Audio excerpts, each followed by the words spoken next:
تحریف واقعیت‌های انکارناپذیر، چیزایی که انکارناپذیر است ایره تحریف میکنه. سوال داشتم در مورد افغانستان. دلم میخواد همیشه جهاد کنم، اومدم ایران و یه چند مدت دلم میخواد همیشه شب و روز آرام و قرار ندارم، دلم میخواد برم اونجا و جهاد کنم ولی تازه متعهل شدم. آیا جهادی هست؟ در رابطه با این که اصلیت چون افغانی هست و دوست داره بره جهاد کنه و ببینید زمانی که شما یک مسئله ای را دیدید به عنوان این که میخواهید امر معروف و نهی از منکری کنید، همین که در خانواده خود شما فرزندان را تربیت کنید، همین که متأهلید گفتید خانم را احکام اسلامی و دین را یاد بدهید و همین که شما حرف حقی بزنید یک جای حرف خیری بزنید، خودش یک نوع جهاد هست. امروز با کی جهاد کنید؟ سوال اینجاست. دیالوگ و سخن جهاد است. دیالوگ و سخن جهاد است. به افغانستان جهاد هست یا نه فعلا؟ به چه چیز میگویید جهاد؟ امروز ما میبینیم که بدون یک برنامه منظمی، بدون اینکه دستور یک رهبر مؤمن و موحدی برای جهاد صادر شود، هر کس خودسرانه یا مجموعه کوچیکی میان و میگن آقا بهترین جهاد اینی که ما یک کمربند انفجاری به خود ببندیم و بریم منفجر کنیم خودمون چند تا آمریکایی بکشیم. نه، این جهاد نیست. شرایط جهاد که یک امام عادلی باشد و مردم را به جهاد دستور دهد برای دفاع از دین و ایمان.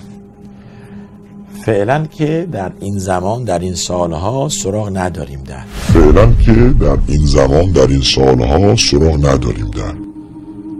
در روی این کره همچون امام عادلی که بتواند این عدالت را پیاده کند.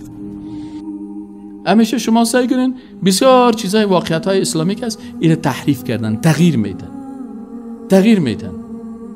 اما برید یگان مسجد سعی کنی که یک مولوی هم قرار اساس لباس هم کارتا برادر جهاد کاملا از بین رفته. جهاد نیست، فقط حال قلم است، عصر قلم است. به می قلم چی کردی؟ هیچ، فقط چی است؟ وسیله که استعمار منتها یک لنگیگه که در کلیش مانده، یک دانه لنگی ریشه دراز کشیده، این خلاص میشه. جهاد نیست. قرآن که است آل فعلا عصر چی خلاص شدن، عصر چیز بود. بنده بارها عرض کردم از همین تریبون شبکه جهانی کلمه، جهاد صحیح امروز کلمه هست، گفتار هست، دیالوگ هست، گفتگوست. جهاد صحیح امروز کلمه هست، گفتار هست، دیالوگ هست، گفتگوست. رسول الله صلی الله علیه وسلم در حدیث میگه که قله بزرگترین اسلام او سنگر و شمشیر جهاد هست و هرگاه که ترک شد پایین اومد ذلیل میشی. سنگر میفهمی؟ سنگر جای بالاست. کافر به سخنرانی و به نماز نفل و به تهجد و به چپتر و به پستر و به رساله و به کتاب کافر هلاک نمیشه، مردار نمیشه. کافر به این هلاک میشه. گیت کشکو به فرقش بزن باز میفهمه که گپ چیست. و رسول الله صلی الله علیه وسلم اینطور نکرده که دوران مکی از این فرقه ها 100 سال میشه. حزب التحریر دعوی خلافت اسلامی داره 78 سال میشه تا حالی دوران مکیش هم خلاص نشده. مثل ازی که نبی هم جریان داره، وحی هم جریان داره، با آیات مدنی اینوز اینا مؤمن نشدن. پس فرقه های باطل زیاد هستن. هر فرقه ای که دعوی خلافت اسلامی کرد که در او جهاد و قتال و دشمنی عملی با کفار و طواغیت روی زمین زنده موجود نبود، او بفهمین که او خودش از خلافت های انگلیس است و از خلافت های یهود و نصارا است و از خلافت های کفار و مستشرقین است. چرا؟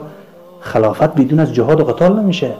در کدام قصر صحابه رسول الله صلی الله علیه و سلم با کتابچه و با قلم و با پوستر و با چپتر رفتن، میکروفون بند کردن، زنده باد اسلام، تکبیر، الله اکبر، شو به زیر سریال کافر صبح کردن.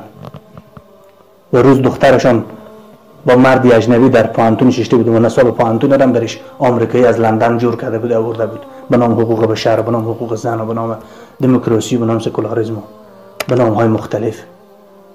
اینطور بی غیرتی رو قبول نمیکردن. ابوبکر رضی الله عنه میگفت من زنده باشم و در دین محمد صلی الله علیه و سلم کمی برسه، به ذات الله قسم این دو چیز امکان نداره. اما امروز به ناموس مسلمان تجاوز شد، به کلام الله تجاوز شد، به شخصیت رسول الله صلی الله علیه و سلم بی حیثیتی و بی حرمتی و کاریکاتور هر روز کشیده میشه. مسلمان ها منتظرن که چرا ترامپ به علیه فتوای جهاد نمیده، چرا جو بایدن لعنت الله علیه به علیه فتوای جهاد نمیده، چرا روسیه به علیه فتوای جهاد نمیده، چرا نظام طاغوتی پاکستان و روافض شیطانی نظام پاسداران ایران به علیه فتوای جهاد نمیده. فتوای جهاد کسی میده که به الله ایمان داشته باشه، به رسولش ایمان داشته باشه و الله را از جان و مال خود عزیزتر میدانه و میخواد که در بدیل یک آیه الله 100 بار تکه تکه شه، 100 بار از بین بره. و این صفات انبیا بود و این صفات صحابه رسول الله صلی الله علیه و سلم بود. رسول الله صلی الله علیه و سلم در شب ابی طالب 3 سال محاصره بود، علف میخورد، بلگ درخت میخورد، اجازه نبود با کفار صلح کنه، پیمان کنه، دوستی کنه. یا ایها النبی اتق الله، ای نبی بترس از الله، ولا تطیع الکافرون والمنافقون ان الله کان علیما حکیما. ای نبی بترس از الله، اجازه نده کفار و منافقین اطاعت کنی. امروز مردم آیه قرآن برش خونده میشه، با آیه قرآن شکمند است. این لک‌های همه مردم گمراه است؟ نه، همه مردم حق.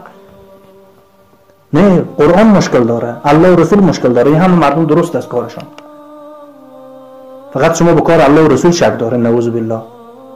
دور از شخصیت های اهل حق، دور از حق پرستا. 5.5% کافر و مرتد و مشرک است امروز در روی زمین، 1.5% مسلمان هاست به تعداد. در بین 1.5% مسلمان ها بیایم، باز به بین 1.5% مسلمان ها باز 5.5% مسلمان های خانه نشین و زر ایسی کلیر و شعار و تبلیغات است، باز 1.5% مسلمان های رباط و جهاد و مبارزه در میدان نیست. و مسلمان به اندازه یک دختر آمریکایی، مسیحی، یهودی حتی غیرت نداره، نعوذ بالله، که در میدان بروشه. او به واسطه یک خدای گیچی سیمونی، به واسطه یک بت باطل خود آماده به جنگ و آماده به قربانی، آماده به مردار شدن است. و تو جوان مسلمانه که یقینا الله را دوست داری، رسول را دوست داری، قرآن را دوست داری، بهشت دوست داری و ایمان داری که حق است. و امروز آیات جهاد تو را به تکان نیارده و در برابر 1000 آیات جهاد روز قیامت نمیدونم چه جواب میدیم. میگیم زن ما با ارزش تر بود، بچه ما، دکان ما، خانه ما، خواهشات و نفس ما. کجای جسم تو از جسم پیامبر بیتر بود و از صحابه رضی الله عنهم اجمعین بیتر بود؟